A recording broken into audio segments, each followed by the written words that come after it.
CBS News has confirmed a Washington Post report that President Trump was secretly escorted off of Air Force One and put onto a military aircraft when he departed Turkey after the NATO summit in July.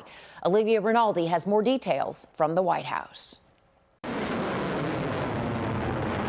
An apparent threat from Iran prompted President Trump to play a shell game with planes as he left July's NATO summit in Turkey. Obviously, we had gathered some intelligence that there was a plot against President Trump. No huge surprise. The Iranian regime has threatened to kill him. Cameras captured the president boarding Air Force One. Then he slipped off and onto a catering truck to reach a smaller Air Force C-32A parked nearby, also leaving staffers and the press on the original plane. It does appear as if the individuals on Air Force One itself were used as a decoy, and it does appear that there was an assessment that Air Force One may have been a likely target for bad actors. Both planes then flew from Ankara, Turkey to Mildenhall Air Force Base in England, where the president secretly reboarded Air Force One for a public exit.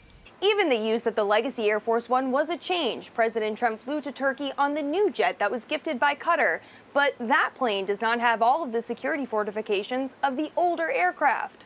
President Trump talked with press aboard the new jet during the final leg of the journey from England to D.C.